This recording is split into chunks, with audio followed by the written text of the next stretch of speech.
आज सत्ता की शुरुआत लेकिन उस खबर से जिसे लेकर सोशल मीडिया से सियासत तक जबरदस्त कलेश है। ये ऐसी खबर है जिसे सुनने के बाद जनता के बीच भी थोड़ी असमंजस की स्थिति है। गोल्ड व्यापारियों में गुस्सा भी है और डर भी। सवाल है कि क्या कुछ बड़ा होने वाला है।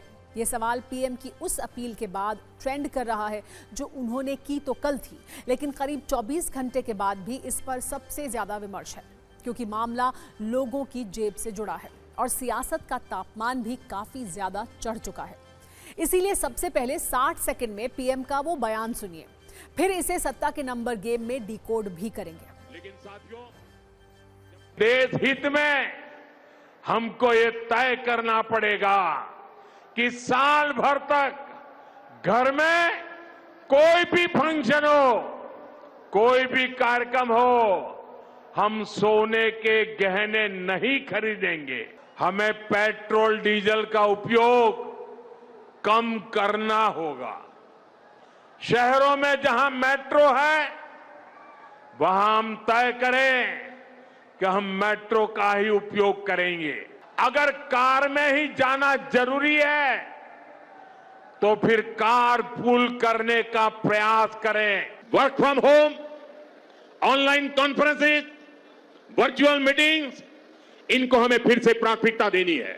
हमें तय करना होगा कि जब ये संकट का काल है और हमारी देशभक्ति हमें ललकार रही है तो कम से कम 1 साल के लिए हमें विदेशों में जाने की बातों को टालना चाहिए। पीएम के इसी बयान के बाद लोगों के मन में कुछ सवाल आए। क्या भारत के लोगों को चुनौती से भरे दिनों के लिए तैयार रहना होगा? और आखिर पीएम ने 1 साल तक सोना ना खरीदने की बात क्यों कही? इस अपील के बाद देश के ज्वेलरी और सोने के कारोबार से जुड़े व्यापारियों और कंपनियों में हड़कंप मच गया। आज शेयर बाजार पर इसका असर दिखा। ज्वेलरी कंपनियों के शेयरों में बड़ी गिरावट दर्ज की गई। हालत ये हो गई कि chamber of trade and industry यानी सीटीआई ने तुरंत पीएम को एक लेटर लिखा और मुलाकात करने का समय भी मांगा। सीटीआई के चेयरमैन ब्रजेश गोयल का कहना है कि पीएम की सोना ना खरीदने की अपील ज्वेलरी इंडस्ट्री के लिए बहुत बड़ा झटका है। इस अपील से ज्वेलरी इंडस्ट्री में असमंजस और जबरदस्त डर का माहौल है। शादियों का सीजन आ रहा है, ऐसे में ज्वेलरी की मांग में भारी कमी आई तो नतीजे खतरनाक होंगे। सीटीआई का तर्क है कि पीएम की इस अपील के बाद सुनार और छोटे ज्वेलर्स कर्मचारियों की छटनी कर सकते हैं और भारत में सोने की खपत 800 टन से गिरकर 500 टन हो सकती है। तो लोगों में भी पैनिक है कि शादियों के लिए सोने और ज्वेलरी की खरीदारी करें या ना करें। ज्वेलर्स के सामने भी चिंता है कि वो सोने का कितना स्टॉक अपनी दुकान पे रखें। और दूसरा, जो छोटे छोटे सुनार हैं, ज्वेलर्स हैं, कारीगर हैं, उनके यहाँ पे जो कर्मचारी काम करते हैं तो उनको भी डर सता रहा है कि वो 1 साल के लिए अगर काम कम हुआ तो कैसे सैलरी देंगे। तो लोगों की नौकरी और रोजगार का भी खतरा पैदा हो जाएगा। अगर सोने की डिमांड में गिरावट आई तो ये जो डिमांड है 800 टन से घटकर 500 टन हो सकती है और लगभग 10,000 करोड़ रुपए के व्यापार का नुकसान देश में हो सकता है। आज हमारे पास देश के कई हिस्सों से सोना व्यापारियों का दर्द और डर आया है, जो ये बता रहा है कि एक अपील से कैसे उनकी रोजी रोटी पर संकट आ जाएगा। इस पर भी एक रील देखिए, इसके बाद देश का सियासी तापमान कुछ बयानों में आप महसूस कीजिएगा।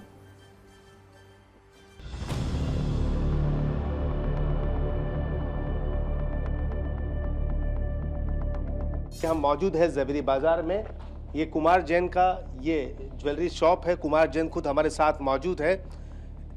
कुछ खरीदार भी हमारे साथ मौजूद है। एक लड़की यहाँ पर है। फिलहाल सुबह का समय है तो खरीदार शाम के समय ज़्यादा यहाँ पर दिखाई पड़ते हैं। डेफिनेटली उन्होंने सही कहा है, लेकिन सरकार पब्लिक इसका ओबे करेगी नहीं करेगी वो डिपेंड्स, अलग बात है। आज गली गली पे नुक्कड़ नुक्कड़ पे सोने चांदी की दुकान है और वो पूरे डिपेंड्स है उन कारीगर लोग, जब पूरे डिपेंड्स है इन दुकानदारों पे। जब सोना ही नहीं बिकेगा तो उनका क्या होगा? घर में शादी फंक्शन कुछ भी हो तो सोना लेना ज़रूरी पड़ता है। सरकार ने बोला है कि एक साल तक सोना नहीं खरीदना है, पर घर में कुछ भी फंक्शन हो लेडीज़ के लिए सोना बहुत इम्पोर्टेंट रहता है। जो रेगुलर शॉपिंग करते हैं, इन्वेस्ट करते हैं, उन लोग की अपलोड फुटफॉल थोड़ी कम हो जाएगी। इफेक्ट भले इंडस्ट्री पे पड़ेगा, पर अगर देश का भला होता है तो ठीक है, इसमें भी देख के कर लेते हैं। अपनी सरकार को कम से कम ये करना चाहिए, जो डेड मनी पड़ा है 25,000 टन सोने के रूप में, उस सोने को आकर्षक इसमें स्कीम ला करके बाहर निकालना चाहिए। वो सोना प्रचलन में आना चाहिए। वो सोना प्रचलन में आ गया तो भारत सरकार को सोना इंपोर्ट करने की आवश्यकता नहीं पड़ेगी। उनके इस दुर्भाग्यपूर्ण बयान के बाद पूरे देश के सर्राफा व्यापारियों में एक आक्रोश है और आज इसीलिए लखनऊ महानगर सर्राफा एसोसिएशन ने एक दिन की सांकेतिक बंदी का आह्वान किया है और हम लोग माननीय देश के प्रधानमंत्री मोदी जी से ये आह्वान कर रहे हैं कि हमारे सर्राफा व्यापार को बचाने के लिए, उनके परिवार को बचाने के लिए और सर्राफा व्यापार के स्टाफ के परिवार को बचाने के लिए वो 1 साल तक सर्राफा व्यापारियों का घर कैसे चलेगा। पीएम के 7 संदेश पर देश में सियासी कलेश भी खूब हो रहा है। राहुल गांधी से अखिलेश यादव तक ने सरकार की नीति और नीयत दोनों पर सवाल उठाए भी हैं और पूछे भी हैं। राहुल ने सोशल मीडिया प्लेटफॉर्म एक्स पर लिखा, ये पीएम के उपदेश नहीं बल्कि नाकामी के सबूत हैं। 12 साल में देश को इस मुकाम पर ला दिया है कि जनता को बताना पड़ रहा है क्या खरीदें क्या ना खरीदें। राहुल लिखते हैं, पीएम बार बार जिम्मेदारी जनता पर डाल देते हैं जिससे खुद जवाबदेही से बच जाएं। इसीलिए अब देश चलाना प्रधानमंत्री के बस में नहीं रह गया है। पीएम मोदी ने पेट्रोल डीजल बचाने वाली जो अपील जनता से की थी उस पर कांग्रेस अध्यक्ष मल्लिकार्जुन खड़गे ने काउंटर अटैक किया। खड़गे ने लिखा, जब गरीबी में आटा गीला हो रहा है तब मोदी जी बचत करने का पाठ पढ़ा रहे हैं। उन्होंने सवाल किया, 28 फरवरी को जंग शुरू हुई, कांग्रेस ने हर पहलू हाईलाइट किया, लेकिन पीएम क्यों चुनावी प्रचार में मशगूल थे, क्यों रोड शो कर रहे थे और देश से क्यों ये कह रहे थे कि स्थिति काबू में है। लेकिन सरकार पर सवालों की वर्षा सिर्फ कांग्रेस की ओर से ही नहीं हुई। मोर्चा समाजवादी पार्टी के अध्यक्ष अखिलेश यादव ने भी संभाला और लिखा, चुनाव खत्म होते ही पीएम को संकट याद आ गया। देश के लिए संकट सिर्फ एक है, वो है बीजेपी। अखिलेश ने आगे लिखा, सोना ना खरीदने की अपील जनता से नहीं भाजपाइयों को अपने भ्रष्ट लोगों से करनी चाहिए, क्योंकि जनता वैसे भी 1.5 लाख तोले का सोना नहीं खरीद पा रही है। भाजपाई ही काली कमाई का स्वर्णीकरण अपने लिए कर रहे हैं। पीएम की अपील पर मचे पॉलिटिकल क्लेश पर भी एक रील आइए आपको दिखाते हैं।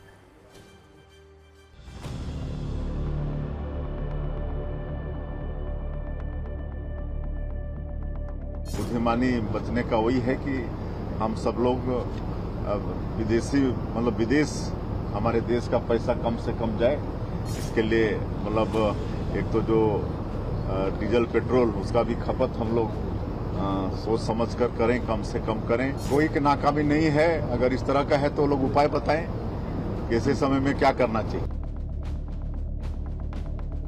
बचत करना, सोना नहीं खरीदना, वर्क फ्रॉम होम करना, ये कोई इतना कैजुअली नहीं आप सलाह दे सकते हैं। बताना पड़ेगा आंकड़ों के साथ कि तथ्य क्या है, हकीकत क्या है, भारत की स्थिति क्या है वैश्विक संदर्भ में और आर्थिक आंकड़ों के हिसाब से। और ये अगर सब करना था तो ऐसा क्या हुआ एकदम से, क्योंकि युद्ध तो चल रहा है 2-2.5 महीने से। क्या लाल बहादुर शास्त्री फेल्योर थे? देखिए, राहुल गांधी जी को देश का इतिहास मालूम नहीं।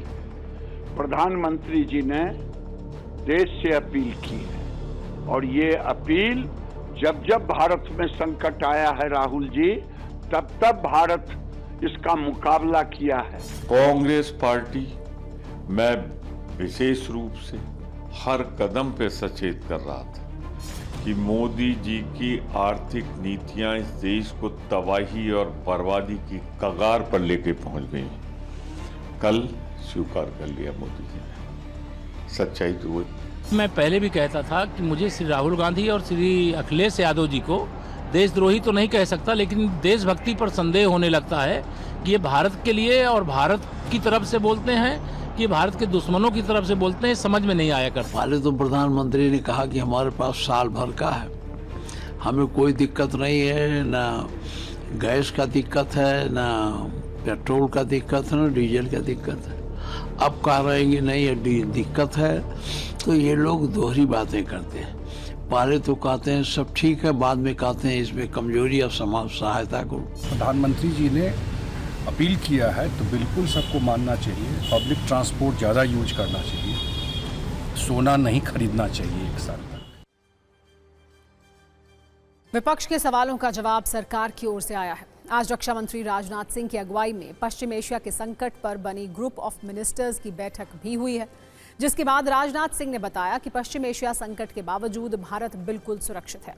उन्होंने लोगों से घबराकर खरीदारी न करने की अपील की। साथ ही ये भी स्पष्ट किया कि देश में पेट्रोल, डीजल और गैस की कोई कमी नहीं है। रक्षा मंत्री ने बताया कि भारत के पास 60 दिन के कच्चे तेल का स्टॉक मौजूद है। इसके अलावा 60 दिन की प्राकृतिक गैस और 45 दिन का LPG स्टॉक भी है।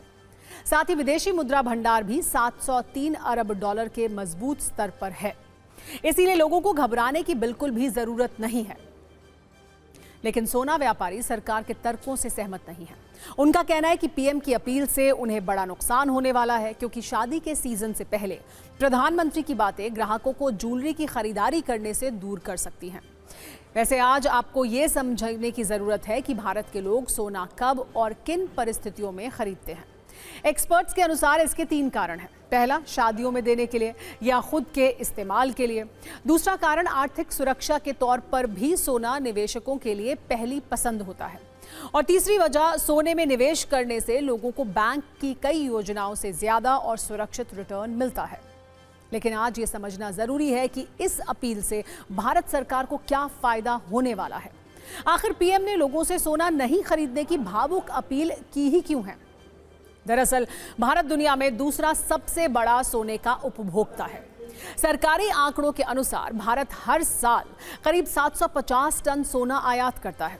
वित्त वर्ष 2025-26 के दौरान 721 टन सोना आयात हुआ, जबकि 2024-25 में लगभग 757 टन और वित्त वर्ष 23-24 में लगभग 744 टन सोना भारत ने आयात किया। भारत स्विट्जरलैंड से सबसे अधिक सोना आयात करता है, जो कुल आयात का करीब 40% है। क्योंकि भारत में सोने का खनन कम होता है, इसलिए डिमांड पूरी करने के लिए आयात पर निर्भर रहना पड़ता है। इसीलिए पीएम की अपील का असर क्या होगा, एक्सपर्ट से आइए समझते हैं।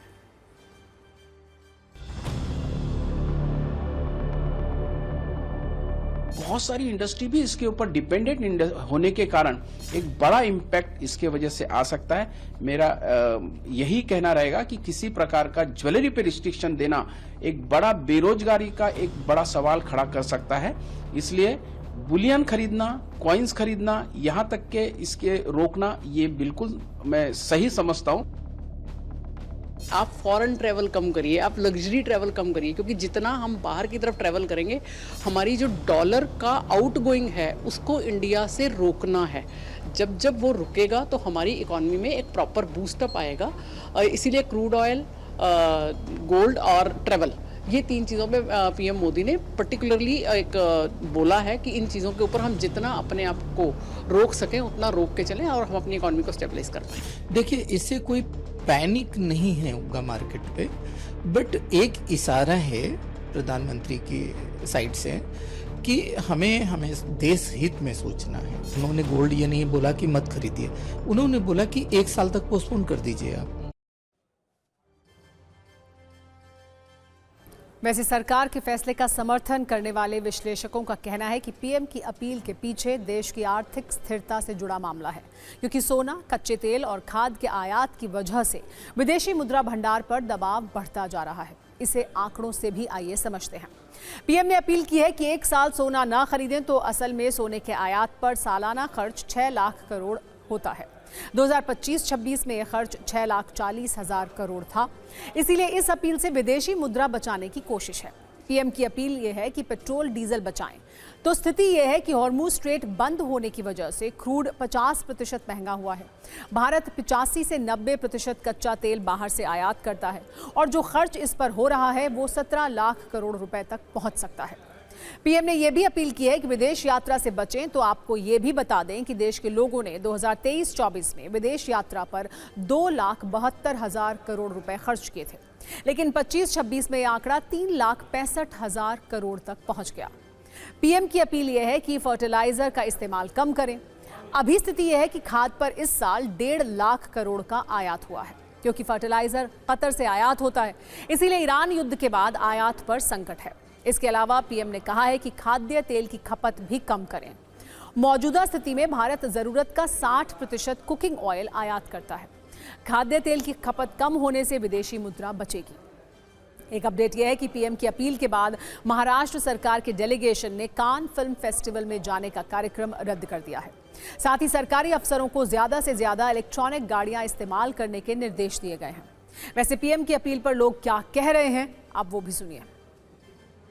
जी, आपके ऑफिस में कितने लोग काम करते हैं, जरा हमें बताइए कि अभी फिलहाल कितने लोग आपके ऑफिस में काम करते हैं? हमारे यहाँ करीबन हमारे 30-32 लोग टोटल हमारा स्टाफ यहाँ पे काम कर रहा है। ऑफिस है, गोडाउन है वगैरह सब जगह पे, लेकिन सब अपने अपने जगह पे अपने अपने हिसाब से काम चल रहा है। लेकिन ये अभी जो हम देख रहे हैं लोग आपके ऑफिस में काम कर रहे हैं, ये अगर वर्क फ्रॉम होम अगर बाई चांस करना पड़ रहा है कि सरकार कह रही है, प्रधानमंत्री खुद कह रहे हैं कि वर्क फ्रॉम होम कल्चर पे ध्यान देना चाहिए, कारोबारियों को सोचना चाहिए, तो क्या ऑप्शन होगा कि क्या इनको घर बिठा के जो आप यहाँ पे आप फिलहाल काम करवा रहे हैं वो घर बिठा के काम करवाना पॉसिबिलिटी है?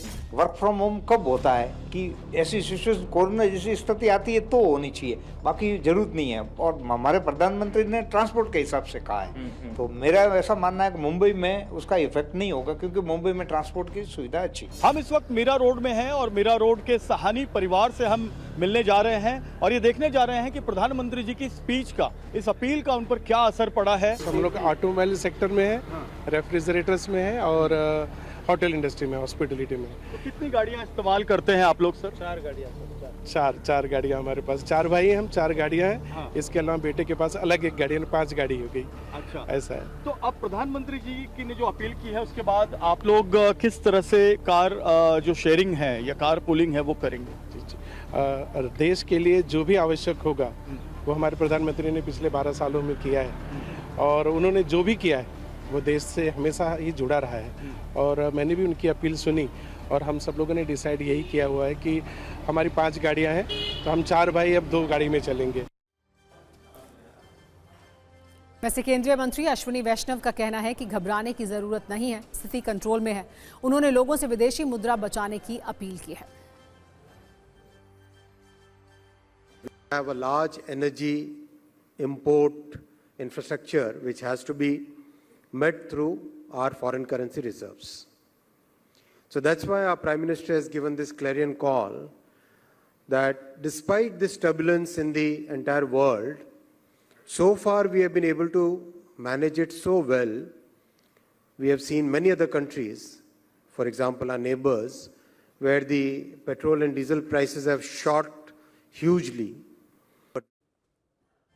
वैसे ये बात सही है कि युद्ध वाले संकट से वैश्विक तेल आपूर्ति और कीमतों पर असर पड़ा है। दुनिया को इससे फिलहाल राहत की उम्मीद भी नजर नहीं आ रही है। इस वक्त जो हालात हैं वो ये बता रहे हैं कि ईरान और अमेरिका के बीच ये जंगी तनाव लंबा खींच सकता है। वार्ता से समाधान की कोशिश कमजोर हो रही है। ट्रंप की तरफ से भेजे गए शांति प्रस्ताव पर ईरान का जवाब आ चुका है। ईरान ने जो जवाब दिया उससे ट्रंप भड़क गए हैं। डोनाल्ड ट्रंप को ईरान के उस जवाब में ऐसा कुछ नहीं मिला जिसकी उम्मीद ट्रंप कर रहे थे। इसीलिए ट्रंप ने ईरान के प्रस्ताव को रिजेक्ट कर दिया। इसका मतलब यह है कि समझौते की उम्मीद करीब करीब खत्म हो चुकी है। आशंका है कि अब ट्रंप युद्ध का दूसरा फेज किसी भी वक्त शुरू कर सकते हैं। ईरान ने इस प्रस्ताव में शांति के लिए कई शर्तें रखी हैं। पहली शर्त यह है कि हॉर्मुज स्ट्रेट पर ईरान को पूरा कंट्रोल दिया जाए। साथ ही अमेरिका तुरंत अपनी समुद्री नाकाबंदी भी हटा ले। ईरान ने युद्ध का हर्जाना देने और उसकी जब्त संपत्तियों को मुक्त करने की मांग भी रखी, लेकिन असली मामला संवर्धित यूरेनियम पर अटक गया। ईरान इसको लेकर किसी भी समझौते के मूड में नहीं है।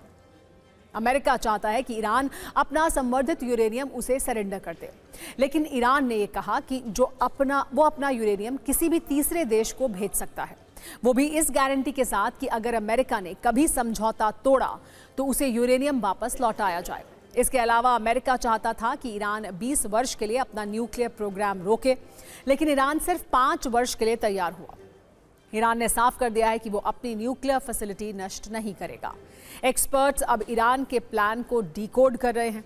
ईरान चाहता है कि हर हाल में संवर्धित यूरेनियम पर उसका मालिकाना हक बना रहे, ताकि हालात बदलने पर उसे फिर से हासिल किया जा सके। लेकिन ट्रंप को यह बिल्कुल भी मंजूर नहीं है।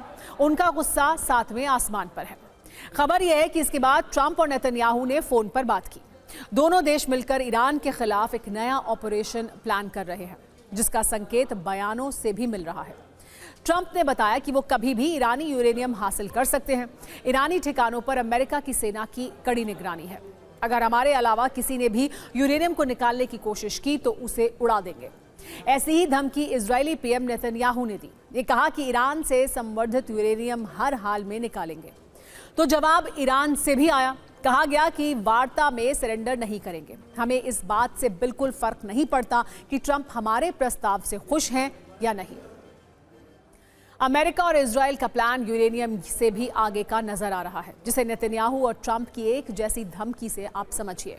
नेतन्याहू ने कहा कि अभी जंग खत्म नहीं हुई, तो ट्रंप ने भी बयान दिया ईरान में अभी काम पूरा नहीं हुआ है। 40 दिन के युद्ध में 70% टारगेट हिट हुए, बाकी टारगेट हिट करने के लिए 2 हफ्ते और चाहिए। इन बयानों का मतलब ईरान भी समझ रहा है, उसे ये आभास है कि ट्रंप किसी भी वक्त हमला कर सकते हैं। इसीलिए जवाब देने की तैयारी की जा रही है, जिसकी कमान खुद सुप्रीम लीडर मुश्तबा खामेनेई ने संभाल ली है। ईरानी मीडिया के मुताबिक सुप्रीम लीडर मुश्तबा ने हाई लेवल सीक्रेट बैठक की, जिसमें IRGC के कमांडर्स ने जंग की तैयारियों को लेकर ब्रीफिंग दी है उन्हें। इस दौरान सैन्य अभियान के लिए नए एक्शन प्लान पर चर्चा हुई है। मुश्तबा ने हथियारों का उत्पादन बढ़ाने के निर्देश दिए हैं और अमेरिका के खिलाफ सख्त एक्शन की बात कही है।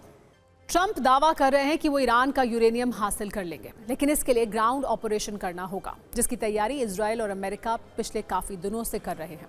दावा है कि ये यूरेनियम नतांज और इस्फहान के अंडरग्राउंड ठिकानों में दबा हो सकता है। यहाँ ईरान की कड़ी सुरक्षा व्यवस्था है, टैंकों और आधुनिक हथियारों के साथ सैनिक मौजूद रहते हैं। ईरान के इस सुरक्षा चक्र को तोड़ने के लिए अमेरिका को पहले एयर स्ट्राइक करनी होगी। इसके बाद ग्राउंड ऑपरेशन का फेज शुरू होगा। अमेरिका और इजराइल के स्पेशल कमांडो हेलीकॉप्टर्स के जरिए परमाणु केंद्रों तक पहुंच सकते हैं। यूरेनियम की तलाश शुरू होगी। इसके लिए न्यूक्लियर सर्च टीम के एक्सपर्ट्स की मदद ली जा सकती है। अगर यूरेनियम को ढूंढ लिया गया तो सुरक्षित निकालने के लिए इसे विशेष कंटेनरों में भरना होगा, जिसके बाद बेहद सुरक्षित तरीके से बाहर निकाला जा सकता है। हालांकि किसी भी देश से यूरेनियम निकालना आसान काम नहीं है। IAEA के डायरेक्टर जनरल राफेल ग्रॉसी भी इसे एक मुश्किल और चुनौतीपूर्ण ऑपरेशन बता चुके हैं। अमेरिका भी जानता है कि ऐसे ऑपरेशन में सैनिकों को बड़ा खतरा है, क्योंकि न्यूक्लियर साइट्स के पास बारूदी सुरंगें हो सकती हैं। तबाह हुई ईरान की परमाणु साइट में घुसना भी बहुत मुश्किल काम है। अगर यूरेनियम मिल भी गया तो उसे वहां से निकालना एक बड़ी चुनौती होगी। यूरेनियम निकालने के लिए खास टीम और उपकरणों की जरूरत भी होगी। यूरेनियम जहरीली गैस के रूप में सिलेंडरों में रखा जाता है। इसे निकालने के लिए बड़े कंटेनर्स की जरूरत पड़ेगी। अगर इसे एयरलिफ्ट कराना हो तो बड़े मालवाहक विमान की लैंडिंग करानी पड़ सकती है। इस दौरान कोई भी गलती हुई तो रेडिएशन लीक का खतरा रहता है, जिससे बड़ी दुर्घटना हो सकती है। ईरान और अमेरिका युद्ध से आगे आइए निकलते हैं। एक ऐसे युद्ध के बारे में बात करते हैं जिसके खिलाफ जीतना बहुत जरूरी है। यह युद्ध है पेपर लीक के खिलाफ। मामला यह है कि 3 मई को देश भर में नीट यूजी की परीक्षा आयोजित हुई। परीक्षा के बाद यह आशंका जताई गई कि पेपर लीक हो चुका था। यह आशंका इसलिए जताई गई क्योंकि परीक्षा से 2 दिन पहले 150 पन्नों का एक PDF वायरल हुआ, जिसे गेस पेपर का नाम दिया गया। हैरान करने वाली बात यह है कि इस गेस पेपर में फिजिक्स, केमिस्ट्री और बायोलॉजी के 410 से अधिक सवाल शामिल थे। सभी सवाल हाथ से लिखे हुए थे और हैंडराइटिंग भी एक जैसी थी। इनमें से करीब 120 सवाल केमिस्ट्री के थे जो हूबहू पूछे गए। दावा यह भी है कि परीक्षा के कुल 720 नंबर के सवालों में से करीब 600 नंबर के प्रश्न पहले ही लीक हो गए। मामला बढ़ा तो प्रश्न पत्र का गेस पेपर से मिलान किया गया तो ये देखा गया कि हूबहू वही सवाल थे जो नीट की परीक्षा में पूछे गए थे। 3 मई की परीक्षा के बाद 7 मई को राजस्थान स्पेशल ऑपरेशन ग्रुप यानी SOG ने इसकी जांच शुरू की। SOG कुछ लोगों को हिरासत में लेकर पूछताछ कर रही है, जिसमें एक अहम किरदार चूरू के एक लड़के का है। इसने सीकर के एक PG संचालक को प्रश्न पत्र भेजा था। PG संचालक ने उसे अपने छात्रों को दिया, जिसके बाद वो वायरल हुआ। जानकारी के मुताबिक चूरू के जिस लड़के ने प्रश्न पत्र सीकर भेजा था वो केरल से MBBS कर रहा है और मामले की जांच शुरू होने पर देहरादून में छिपा था। देहरादून के एक व्यक्ति से भी पूछताछ चल रही है। हालांकि इतना कुछ होने के बाद भी अब तक पेपर लीक कंफर्म नहीं है और परीक्षा रद्द नहीं की गई है।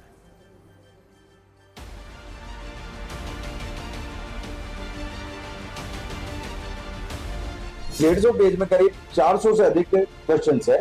उसमें से 120 के करीब क्वेश्चंस बताया जाता है कि आए। तो हमारी जांच इस गैस पेपर के बेसिस के ऊपर जो चीटिंग हो रही है या किसी प्रकार का क्या कोई क्राइम हो रहा है उसके ऊपर केंद्रित है कि हम उसकी देखें। एक बड़ा खुलासा एसओजी ने जो नीट परीक्षा को लेकर किया गया है, ये सीकर का उद्योगनगर थाना है, यहीं पर जो है सबसे पहले एफआईआर दर्ज हुई थी और जो पीजी संचालक था उसने यहाँ पर एफआईआर दर्ज कराई थी और उसके बाद में वो भी शक के दायरे में आ गया था। फिलहाल ये जानकारी निकलकर सामने आ रही है कि 2 से 3 लोगों को डिटेन किया है पुलिस ने और वो संभवतः इसी थाने में हो सकते हैं। हर कोचिंग वाला अपनी गैस पेपर बनाता है, तो उसकी चर्चा क्यों नहीं है? और केवल उस केरला से आई हुई पीडीएफ जिसमें 150 क्वेश्चन आए और कहते हैं हूबहू आए, नंबरिंग भी उनका मिल गया है, तो निश्चित रूप से 100% ये पेपर आउट हुआ है। दुख भी होता है बहुत कि पूरी साल मेहनत करते, दिन रात ये करते, फिर भी पेपर लीक हो जाता है। सर पूरी साल मेहनत करने के बाद में अगर पेपर लीक हो जाए तो स्टूडेंट के साथ बहुत बुरा धोखा होता है, क्योंकि पेपर लीक होना है ये सबसे बड़ी कमजोरी हमारी इंडिया में। ऐसा नहीं होना चाहिए, क्योंकि काफ़ी स्टूडेंट डिप्रेशन में हो जाते हैं, टेंशन में हो जाते हैं, जिसके कारण वो गलत कदम उठा लेते हैं। ये जो हुआ है, देखिए कहीं ना कहीं या तो प्रिंटिंग प्रेस इन्वॉल्व है क्योंकि ऑफलाइन एग्ज़ाम होता है, या फिर ट्रांसमिशन है, कहीं से तो ये सेंध लगी और ये अगर ऐसा हुआ है तो बहुत ही दुर्भाग्य है कि 2-3 साल में नीट में इतनी कंट्रोवर्सी आ गई। पेपर लीक हो जाता है तो उस चीज़ों की वजह से उनकी जितनी भी मेहनत होती है वो सारी वेस्ट चली जाती है, वो डीमोटिवेट हो जाते हैं। घर में बहुत टेंशन होती है इन सब चीज़ों को सुन के कि पेपर लीक हो गया, सेंटर्स पे पैसे दिए गए हैं, क्योंकि इससे बच्चे की जो मेहनत होती है वो बिगड़ती है। इस बीच एनटीए ने कहा कि प्रश्न पत्रों को जीपीएस ट्रैकिंग वाले वाहनों के जरिए भेजा गया था। प्रश्न पत्रों में यूनिक वाटरमार्क पहचान प्रणाली भी मौजूद थी। परीक्षा केंद्रों की निगरानी एआई युक्त सीसीटीवी सिस्टम से केंद्रीय कंट्रोल रूम में की गई। सभी उम्मीदवारों का बायोमेट्रिक सत्यापन किया गया था। परीक्षा केंद्रों पर 5G जैमर लगाए गए थे। मतलब इतनी किलेबंदी थी जैसे कोई युद्ध का मैदान हो। बावजूद उसके अब तक लीक पर भ्रम की स्थिति बनी हुई है। हालांकि ना तो एसओजी ने और ना ही एनटीए ने अब तक लीक को कंफर्म किया है और परीक्षा रद्द ना करने की बात भी कही है। लेकिन आप सोचिए, जिस परीक्षा में कलाई से कलावा, घड़ी, कान, नाक में पहनने वाले आभूषण तक खुलवा लिए जाते हैं, उस परीक्षा के प्रश्न पत्र के लीक होने की आशंका है। नीट पेपर लीक की आशंका पर राजनीतिक बयान भी आने लगे हैं। कांग्रेस सांसद प्रियंका गांधी ने कहा है कि एक बार फिर से नीट यूजी की परीक्षा में बड़े पैमाने पर गड़बड़ी को लेकर खबरें छप रही हैं। बीजेपी राज में पिछले कई साल से परीक्षाओं में व्याप्त भ्रष्टाचार देश के युवाओं से उनका भविष्य छीन रहा है। इस बार भी तकरीबन 23 लाख छात्रों के भविष्य के साथ खिलवाड़ किया गया। सत्ता की अगली खबर नई टोल क्रांति की है, जिसमें भारत में लोग अब टोल बूथ पर बिना रुके यात्रा कर पाएंगे। देश भर में जल्द ही बैरियर सिस्टम खत्म होने वाला है। भारत में मल्टी लेन फ्री फ्लो यानी MLFF टोल सिस्टम लागू किया जा रहा है, जिससे वाहनों को टोल प्लाजा पर रुकना नहीं पड़ेगा। यह सिस्टम फास्टैग और AI आधारित ANPR कैमरों की मदद से गाड़ियों से टोल वसूलेगा, जिससे गाड़ियां टोल बूथ पर बिना रुके गुजर सकेंगी। जाम कम होगा, पेट्रोल डीजल बचेगा और वक्त की भी बचत होगी। ये ऐसे काम करेगा कि हाईवे पर लगे AI कैमरे और सेंसर वाहन को पहचानेंगे। सिस्टम फास्टैग और वाहन की नंबर प्लेट स्कैन करेगा। वाहन की जानकारी रियल टाइम में सर्वर से मैच होगी। डेटा मैच होते ही टोल अपने आप कट जाएगा। टोल राशि सीधे फास्टैग या बैंक खाते से कटेगी।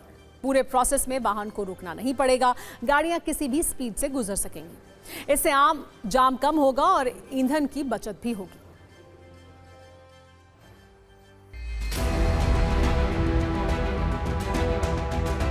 AI का उपयोग करके इस देश के रोड ट्रांसपोर्ट सेक्टर में एक बहुत ही रिवोल्यूशनरी कदम, इतिहास की शुरुआत आज हुई है।